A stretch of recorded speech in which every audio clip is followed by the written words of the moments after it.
hear you. As John Wayne said, talk low, talk slow, and don't say much. I think I butchered that.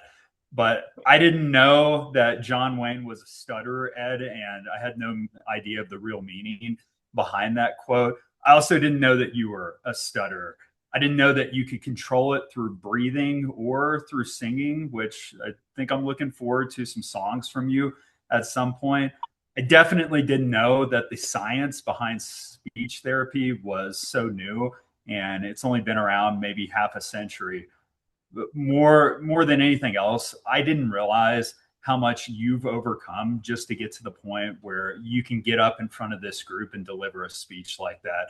And being able to do it on short notice, I have no idea if you knew a little bit ahead of time, but I am deeply impressed with you getting up, doing a 7 minute and 29-second speech coming in just in the nick of time. That was very impressive today. There are some things that you can improve on, and the area that I'm going to focus in is your body language. What I'd suggest that you do is craft your environment when you come up there. That lectern does nothing for you in front. You didn't have any notes. Move it out of the way and use that area to move around a little bit more. You kind of stay in your box usually when you're up there. You're not very dynamic moving around the room. I think you can do that a little bit better. And about 90% of the time, your hands are at, I would say, like belly button level to neck level, like somewhere in here. This is where you keep it. And as Natalia would say, you do some alchemizing here, you do some trumping from time to time, but generally the hands stay here. I'd suggest like use a little bit more of a relaxed approach. Keep your hands down by your sides when you can.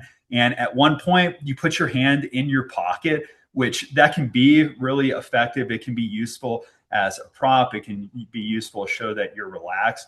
But if you're going to do it in a thoughtful, controlled manner. What I'd also say is around this content, a traditional framework, you'd have a hook, your supporting points, you'd explain each point, have a climax or a peak, and then close it out with summarizing your speech. You didn't exactly do that. You had more of a wavy approach where we went into supporting facts, we did some climaxes, and you presented some new information, and then we kind of closed out the speech.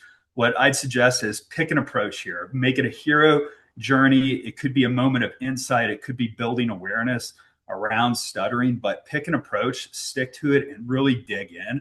And I think if you do that, the content that you shared today, it's actually an award-winning speech that you can really hone in. And next year, you could be going through Toastmaster International and really winning some awards for it. So great job. Really enjoyed it. Thank you.